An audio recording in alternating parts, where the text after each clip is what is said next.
నమస్తే. ఎస్, కేటీఆర్ దెబ్బకు దిగొచ్చిన Revanth motor launch చేసిన ప్రభుత్వం ఎట్లా ఉందంటే ప్రభుత్వం సామెత ఒకటి గుర్తొస్తుంది. అద్దం బాలేక ముఖం బలగొట్టుకున్నారా, లేదంటే ముఖం బాలేక అద్దం బలగొట్టుకున్నారా? ఏ రీతిలో ఆలోచిస్తున్నారు వీళ్ళంటే అద్దం బాలేక ముఖం బలగొట్టుకున్నట్టు చెప్తారు, కానీ విషయం ఏంటంటే ముఖం బాలేక అద్దం బలగొట్టిరు అన్నట్టు ఉంది పరిస్థితి. ఒక దిక్కు నీళ్ళన్నీ కూడా నిన్న పోయి చూస్తాడా 10 లక్షలకు పైగా క్యూసెక్ల నీళ్ళంతా కూడా సముద్రం పాలైతే నానా రకాల కారణాలు చెప్తూ తెలంగాణ ప్రజలు తెలంగాణ రైతన్నల పొట్ట మీద కొట్టే ప్రయత్నం చేస్తారు. ఎందుకు ఇదంతా అంటే రాజకీయం కోసం. ఏమన్నాడు మన సీఎం ఏమన్నాడు, ఇంకా రాజకీయాలు బంద్ చేసినా నేను ప్రజల మేలు ప్రజల కోసం ఉపయోగపడే పనులు చేస్తామన్నారు. కానీ ఎక్కడ కూడా అది రక్తంలోనే నానుకుపోయిందేమో, ఇంకా రాజకీయాలే చేయాలి, ప్రజల గురించి ఆలోచించాల్సిన అవసరం లేదేమో అనుకుంటున్నాడు.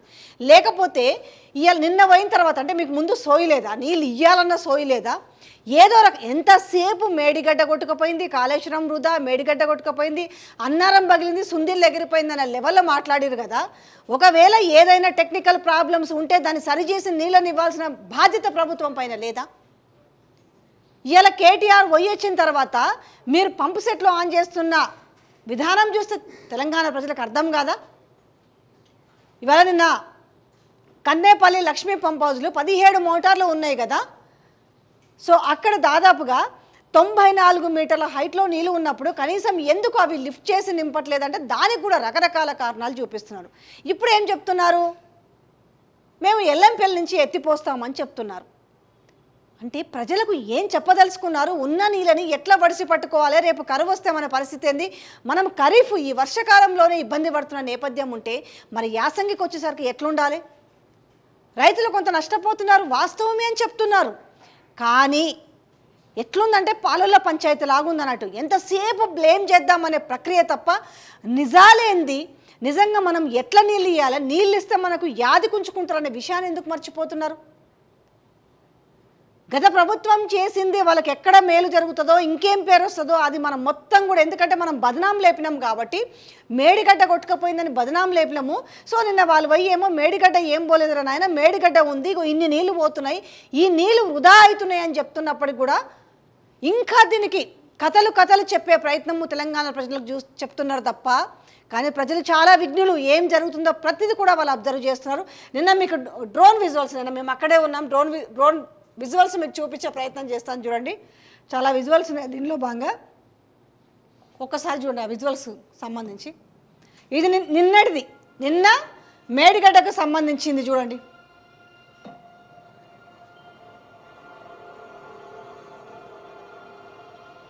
ఇది మేడిగడ్డ ఉందా కొట్టుకుపోయిందా తెలంగాణ ప్రజలు ఒక్కసారి చూడండి. మేడిగడ్డ కొట్టుకుపోయిందా నిన్న కూడా చెప్తారు కదా, మీకు ఎంత క్లియర్గా మేడిగడ్డ కనపడుతుంది. ఈ మేడిగడ్డ బరాజ్ పైన దిగిన వెహికల్స్ ఇవి. మేము ఇక్కడ చూడండి, నిన్న బీఆర్ఎస్ ఎమ్మెల్యేలు ఎమ్మెల్సీలు ఇక దీంట్లో బాగా కవరేజ్కి వెళ్ళి నేను కూడా ఇక్కడ కనిపిస్తున్నాను. ఎందుకంటే ఈ ఎప్పుడో పాత విజువల్స్ అని మీరు అనుకుంటారండి. ఇక్కడ చూడండి, ఇది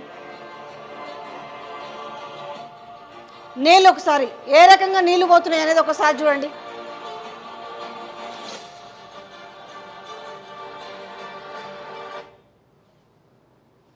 వీటిల నుంచి కింద నుంచి నీళ్లు పోతున్న వైనం చూడండి ఒకసారి.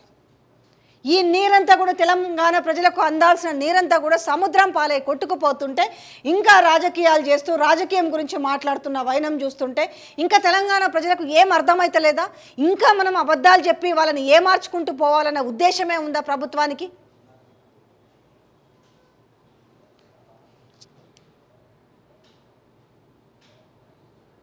మేడిగడ్డ కూలిపోతే మేడిగడ్డ కొట్టుకుపోయిందని చెప్తారు కదా. ఈ మేడిగడ్డ కూలిపోయినా ఈ మేడిగడ్డ బరాజు కొట్టుకుపోయినా నిన్న మేమంతా కూడా బరాజు పైకి ఎట్లా పోయినామో మేమే కాదు, సో బీఆర్ఎస్ ప్రతినిధుల బృందం అంతా కూడా మరి ఎట్లా నిలబడ్డారు వాళ్ళని నాకు వస్తారు. ఏదో పూజలు కూడా చేసినా మీరు చూడొచ్చు. సో సీఎం బుద్ధి మారాలి, సీఎం మనసు మారాలి, ఈ నీళ్ళను వడిసి పట్టి రైతులకు ఇవ్వాలని. మళ్ళీ ఒకసారి మీరు అగైన్ మీరు ఈ విజువల్స్ చూడండి ఒకసారి. ఇది మొత్తం మీకు లాంగ్ షాట్లో కనిపిస్తుందా? డ్రోన్ విజువల్ మీకు క్లియర్గా కనిపిస్తుంది. ఇది మేడిగడ్డ బరాజ్. దీంట్లో నీళ్ళని వడిసిపట్టి ఇవ్వండి అని అంటే దీనికి రకరకాల సాకులు చెప్తూ సో ప్రజల్ని ఇంకా కూడా అబద్ధంలోనే ఉంచాలి. సో గత బీఆర్ఎస్ ప్రభుత్వం పైన ఇంకా వీళ్ళు ఏహ్యభావంతో ఉండాలనేసి ఇంకా చూడు ఎంత ఫ్లడ్లు ఎంత వెళ్తుందో మీరు చూడండి, ఎంత ఫోర్స్తో వెళ్తుంది. నిన్నటికే 10 లక్షల క్యూసెక్ల పైగా నీళ్ళంతా కూడా సముద్రం, ఈ దినవతల మొత్తం సముద్రానికి వెళ్ళిపోతుంది. ఆ నీళ్ళని చూడొచ్చు కదా. ఇన్ని కారణాలు చెప్పి ఏం చేసిరు, ముందేం చేసిరు, ఇంకిప్పుడు ఏం చేసిరు అయ్యా అని అంటే ఈ విజువల్స్ కూడా చూపిస్తాను చూడండి. నంది మేడారం పంప్ హౌస్ నుంచి ఈ నీళ్ళు వదులుతున్నది, ఎంత నీళ్ళు వదులుతున్నారు ఏంటనేది కూడా చూడండి ఒకసారి. ఇగో ఈరోజు ఈ నంది మేడారం పంప్ హౌస్ మోటార్లని ఆన్ చేసింది కాంగ్రెస్ ప్రభుత్వం. ఇప్పుడు మీకు ఇక్కడ ఎన్ని ఉన్నాయి చూడండి, నవయుగాన్ని మీకు పేరు కనిపిస్తుంది. ఇందులో 1, 2, సో 3 చూడండి. ఇక్కడ సెల్ఫీలు కూడా దిగుతున్నారు చూడండి. ఇదంతా ఎవరో పంపించలేదు. ఈ విజువల్స్ అన్నీ కూడా అక్కడి నుంచి అక్కడ ఉన్న వాళ్ళు చూస్తుంటారు కదా, ప్రజలు కానీ ఎవరు కానీ ఎంత పంపులు. మరి ఇంతకాలం ఎందుకు ఆన్ చేయలేదు? ఈ నంది మేడారం వీళ్ళు రకరకాల కారణాలు చెప్తారు కదా, మేము ఎల్లంపేల నుంచి ఎత్తిపోస్తాము, లేకపోతే నంది మేడారం పంప్ హౌస్లో వదిలిన దృశ్యాలు అంటే అక్కడికి ఈ కేటీఆర్ ఆధ్వర్యంలో ఒక బృందం వెళ్ళి మేము 50,000 మందితోటి ఆగస్టు 2వ తేదీన మేము పంపులు ఆన్ చేస్తామన్నాక కానీ దిగరాలేదని చెప్పుకోవాలా? సో ఇది క్లియర్గా చూడండి. ఇది నంది మేడారం పంప్ హౌస్లు ఇక్కడ 3, 1, 2 ఈ 3 పంపుల నుంచి నీళ్ళు ఏ విధంగా వస్తున్నాయో చూడండి ఒకసారి.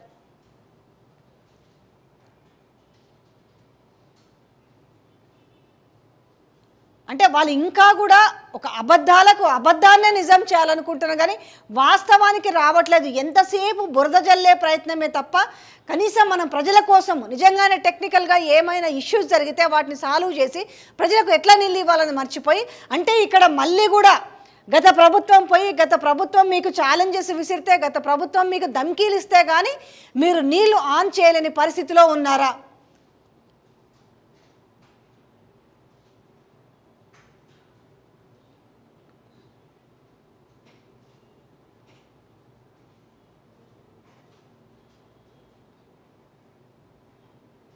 సో ఇది మీకు విజువల్స్ సంబంధించి, ఎందుకంటే ఉట్టిగా చెప్తే ఎక్కడి నుంచి ఏడా అని అడుగుతారు కదా. సో ఇది పంపులో ఆన్ చేసినది.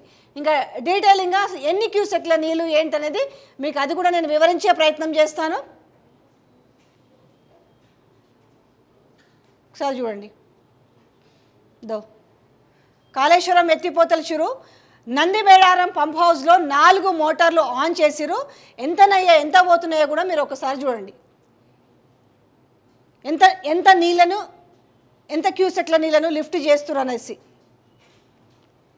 ఇక డీటెయిల్స్లోకి ఒకసారి వేస్తే ఆగస్టు 2లోగా కాళేశ్వరం పంపులు ఆన్ చేసి రైతాంగానికి నీళ్ళు ఇవ్వాలన్న బీఆర్ఎస్ డెడ్లైన్కు రేవంత్ రెడ్డి సర్కార్ తలొగ్గింది. మేడారం నంది పంప్ హౌస్లో శనివారం మధ్యాహ్నం 2 మోటార్లు ఆన్ చేసి, సో ఇక్కడ చూడండి ఎప్పుడు పోయింది నిన్న. సో వాళ్ళతో పాటుగా అసలు వాస్తవాలు ఏంటని తెలుసుకునే ప్రయత్నం, ఎందుకంటే మీరు మిర్రర్ టీవీలో మీరు వీడియోలు కూడా చూడొచ్చు. మేము నిన్న వెళ్ళేసి అక్కడ విజువల్స్ని మీకు చాలా ఎక్స్క్లూజివ్గా చూపించడం జరిగింది. సో ఈరోజు ఏం చేశారు, నిన్న వాళ్ళు ఒక అల్టిమేటం జారీ చేశారు. మీరు కనుక ఆగస్టు 2లోగా కనుక నీళ్ళు ఇవ్వకపోతే మేము 50,000 మందితోటి మేము పోయి మోటార్లు ఆన్ చేస్తామని చెప్పారు. సో ఎందుకు వీళ్ళు పోయి ఆన్ చేయడం అనేసి వీళ్ళే ఆన్ చేశారు. ఇవాళ మధ్యాహ్నం శనివారం మధ్యాహ్నం 2 మోటార్లు ఆన్ చేసి ఇప్పుడు 3వ మోటార్ కూడా ఆన్ చేశారు.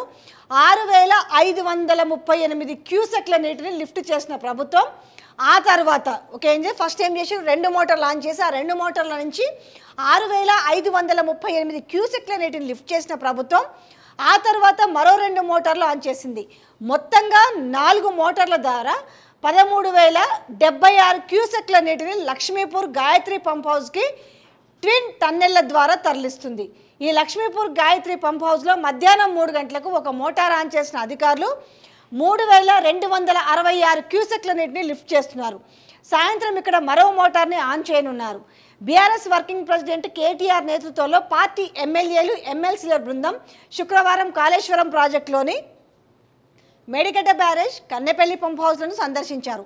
మేడిగడ్డ బ్యారేజ్పై కాంగ్రెస్ ప్రభుత్వం అసత్యాలు ప్రచారం చేసిందని, రైతులను ఆదుకోవడానికి వెంటనే రాజకీయాలు పక్కన పెట్టి పంపింగ్ స్టార్ట్ చేయాలని కోరారు. లోయర్ మేనర్ డ్యాంలో ఓన్లీ అంటే కోరడం కాదు, వాళ్ళకి ఒక అల్టిమేటం కూడా జారీ చేస్తారు. నేను చెప్పిన కదా, మీరు కనుక పంపులు ఆన్ చేయకపోతే మేము వచ్చి 50,000 మందితోటి ఆన్ చేస్తామని చెప్పారు. ఆ రిఫ్లెక్షన్ని మీరు ఇందాక విజువల్స్లో చూశారు. ఇక్కడ నంది మేడారం పంపు సెట్లు ఓపెన్ చేసి నీళ్ళు ఇస్తారు, ఎంత నీటిని లిఫ్ట్ చేసి పంపింగ్ చేస్తున్నారు అనేసి. ఇగో ఇక్కడ నేను చెప్పాను కదా, కాంగ్రెస్ ప్రభుత్వం స్పందించకుంటే తామే 50,000 మందితో రైతులతో కన్నెపల్లి పంప్ హౌస్ను ముట్టడించి నీటి ఎత్తిపోతలను షురూ చేస్తామని అల్టిమేటం ఇచ్చారు. కేటీఆర్ అల్టిమేటంతో ఇరిగేషన్ శాఖ మంత్రి ఉత్తమ్ కుమార్ రెడ్డి ఉటావుటిన ప్రెస్ మీట్ పెట్టి ఎన్డీఎస్ఏ అనుమతించనందున కన్నెపల్లి నుంచి కాకుండా ఎల్లంపల్లి నుంచి ఎత్తిపోతలను 1-2 రోజుల్లో మొదలు పెడతామని వివరణ ఇచ్చారు. ఎల్లంపల్లికి ఎగువ నుంచి వరద వస్తుండడంతో ఇంజనీర్లు ఎల్లంపల్లి హెడ్ రెగ్యులేటరేట్ గేట్లు ఎత్తి నందిమేడారం పంప్ హౌస్లోకి నీటిని విడుదల చేశారు. ఇంజనీర్లు నందిమేడారంలోని 2 మోటార్లు ఆన్ చేసి నందిమేడారం చెరువు గుండా నీటిని ట్విన్ టన్నెల్స్ ద్వారా లక్ష్మీపూర్ పంప్ హౌస్కి తరలిస్తున్నారు. అక్కడి నుంచి అప్రోచ్ ఛానల్ ద్వారా వరద కాలువకు అట్నుంచి మిడ్మానేర్కు నీటిని తరలిస్తున్నారు. క్రమేణా ఈ 2 పంప్ హౌస్ల నుంచి రోజుకు 2 టీఎంసీలు ఎత్తిపోసేలా ప్రణాళికలు సిద్ధం చేశారు. మొదట మిడ్ మానేర్, లోయర్ మానేర్ డ్యాంలకు నీళ్ళిచ్చి శ్రీరామ్ సాగర్ ప్రాజెక్టు ఆయకట్టుకు నీటిని విడుదల చేస్తారు. ఆ తర్వాత అనంతగిరి, రంగనాయక సాగర్, మల్లన్న సాగర్, కొండపోచమ్మ సాగర్లకు నీటి ఎత్తిపోతలు మొదలు పెడతారు. సో ఇది అర్థమైంది. దాని తర్వాత ఇక ఎల్లంపల్లి రిజర్వాయర్కు 13,659 క్యూసెక్ల వరద వస్తుండగా ఎత్తిపోతల కోసం ఇక్కడ నుంచి 6,631 క్యూసెక్ల నీటిని విడుదల చేస్తున్నారు. ఈ రిజర్వాయర్లో 20.18 టీఎంసీలకు గాను శనివారం మధ్యాహ్నం వరకు 17.37 టీఎంసీల నిల్వ ఉన్నాయి. కడెం ప్రాజెక్టు నిండడానికి సిద్ధంగా ఉండడంతో ఏ క్షణమైన గేట్లు ఎత్తే అవకాశం ఉంది. ఈ నేపథ్యంలోనే ఎల్లంపల్లి నుంచి ఎత్తిపోతలు షురు చేశారు. ఈ ఫ్లడ్ సీజన్లో ఎల్లంపల్లి రిజర్వాయర్కు వచ్చే ఎక్కువ నీటిని కాళేశ్వరం ఎత్తిపోతల ద్వారా ఎగువకు లిఫ్ట్ చేయాలని నిర్ణయం తీసుకున్నారు. ఎన్డీఎస్సీ అనుమతిస్తే అన్నారం, సుందిల బ్యారేజ్ల నుంచి నీటిని ఎత్తిపోస్తామని ఇరిగేషన్ వర్గాలు చెప్తున్నాయి.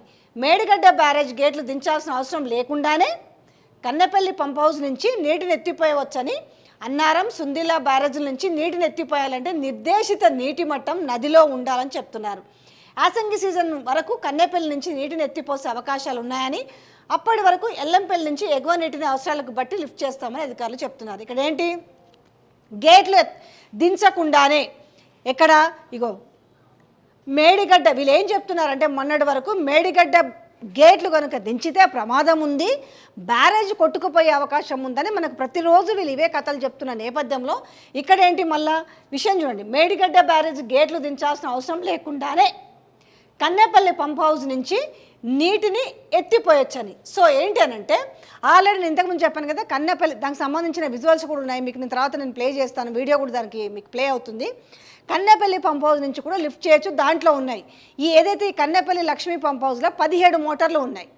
ఈ 17 మోటార్లకు సంబంధించి ఆ 17 గతంలో ఇవి బాగా కొట్టుకుపోయిన అవే కొట్టుకుపోలే, నీళ్ళు వచ్చిన తర్వాత అవి రిపేర్ అయిన తర్వాత ఈరోజు 17 పంప్ సెట్లు అద్భుతంగా పనిచేస్తున్నాయి. అక్కడ అధికారులతో మాట్లాడినప్పుడు ఏంటంటే మేము అఫీషియల్గా చెప్పలేం కానీ మీకు ఇన్ఫర్మేషన్ ఇస్తాము. అసలు మరి మీరు 17 పంప్ సెట్లు పాడైనవి అని అప్పుడు చెప్పారు కదా, కొట్టుకుపోయినాయి అని చెప్పారు కదా, ఇవేంటి అంటే లేదండి ఇవి అద్భుతంగా పనిచేస్తున్నాయి, మేము ఎవ్రీ 2 డేస్కి ట్రయల్ రన్ వేస్తున్నాము అని చెప్పారు. సో ఈ పక్కనే నీళ్ళు, ఇక్కడనే పంప్ హౌజులు, అక్కడి నుంచి లిఫ్ట్ చేసి అన్నారము, సుందిలకు పంపించాల్సిన అవసరం ఉంది. సో ఇమీడియట్లా పని చేస్తే ఏంది, మళ్ళీ కేసీఆర్కి ఆ క్రెడిట్ వస్తుంది, కేసీఆర్ని గుర్తుపెట్టుకుంటారని కింది మీదికి చేసి మీది కిందికి చేసి ఇప్పుడు మేము ఈ పని చేస్తున్నామని చెప్తున్నారు. మరి ఈ పని కనీసం మీకు ఒక్కరోజు ముందుకు కూడా కేటీఆర్ అక్కడికి పోయే ముందు రోజు వరకు ఎందుకు ప్రెస్ మీట్ పెట్టలేదు? ఎంతసేపు కాళేశ్వరం కొట్టుకుపోయింది, కాళేశ్వరంలో తిన్నారు, మేడిగడ్డ కొట్టుకుపోయింది, అన్నారం పగిలిపోయింది, సుందిల్లా మళ్ళీ ఏం చెప్తారు ఇక్కడ ఈ పాయింట్లో నేను చెప్పారు ఎన్డీఎస్సీఏ వాళ్ళు అనుమతిస్తే. సో ఇక్కడ చూడండి ఈ పాయింట్, ఎన్డీఎస్సీఏ వాళ్ళు అనుమతిస్తే అన్నారం, సుందిల్ల బ్యారేజీల నుంచి కూడా నీటిని ఎత్తిపోస్తారట.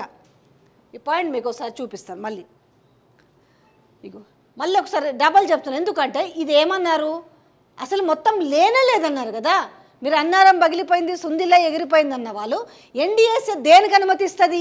మీరు లేదనే చెప్పిన దానికి అంటే మీరు చెప్పిన మాటలు అబద్ధమనే రుజువవుతుంది కదా, అంటే బాగానే ఉన్నాయనే కదా అర్థము.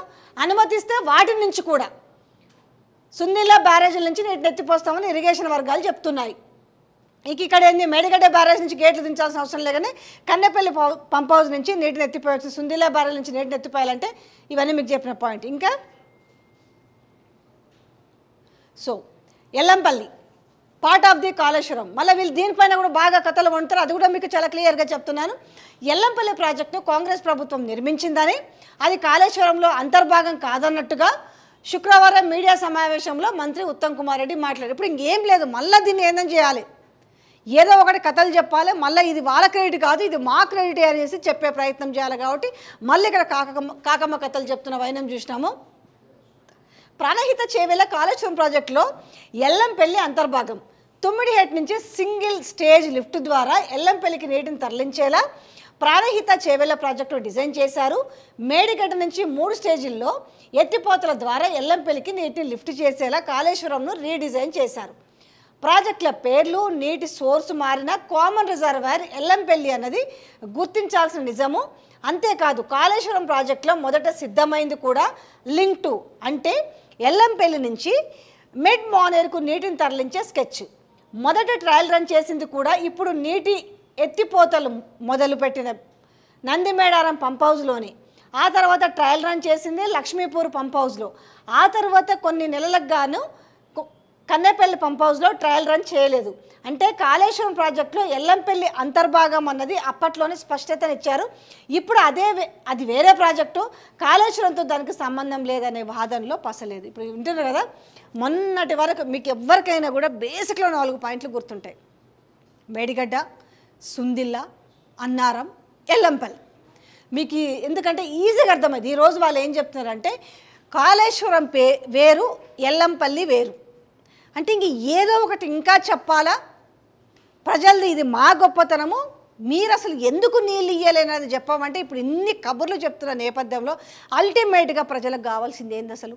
ఈ ఎన్ని క్యూసెక్కులు, ఎన్ని టీఎంసీలు కాదు, వాళ్ళకు సరిపోయేంత నీళ్ళు ఇస్తారా ఇవ్వరా అనేది రాజకీయాలు పక్కన పెట్టి, సో ఇప్పటికైనా కూడా కనీసం ఇప్పటికైనా కొంత దిగొచ్చి ఇప్పటికైనా మీకు అంటే 50,000 మంది రైతులతోటి మేము వెళ్ళి పంపు సెట్లు ఆన్ చేస్తాం, మన తర్వాత మీరు పంపు సెట్లు ఆన్ చేసి నీళ్ళు ఇద్దామనుకున్నారు కదా, దీని వరకు అయితే కొంచెం పాపం రైతులు కొంత ఇంకా థ్యాంక్స్ అనేది చెప్పుకుంటారు. ఇప్పటికన్నా మీకు కొంచెం ఇంకా దిగొచ్చింది, రైతులు గోసపడుతున్నారు, లేకపోతే రైతులందరూ కూడా మూకుమ్మడిగా ఒక్కసారిగా వచ్చి మా మీద పడతారనేది ఇప్పటికన్నా కొంచెం అర్థమైనందుకు మేము కూడా కొంచెం థ్యాంక్స్ చెప్తున్నాం. సో బరాబర్ ఏమైనా చేసి వాళ్ళకి కావాల్సిందే నీళ్ళని ఇవ్వాలి, ఏమైనా చేసి ఎట్లా ఎత్తిపోస్తారో ఏం చేస్తారో, ఆనాడు ఈ 10 ఏళ్లలో నీళ్ళకు గోసపడకుండా ఎట్లయితే ఉన్నారో ఇవాళ కూడా అదే విధంగా జరగాల్సిన అవసరం ఉంది. ఆ బాధ్యతని ఏ ప్రభుత్వం ఉంటే ఆ ప్రభుత్వం బరాబర్ తీసుకోవాల్సిందే, లేకపోతే రైతులు బరిగీసి కొట్లాడతారు, ఊకోరు. రైతులతో పెట్టుకున్న వాళ్ళు ఎవరూ బాగుపడలేదు, రైతుల పొట్ట కొట్టాలనుకున్న వాళ్ళు కూడా ఎవరు బాగుపడలేదు, రైతుల ఉసురు పోసుకోవద్దు.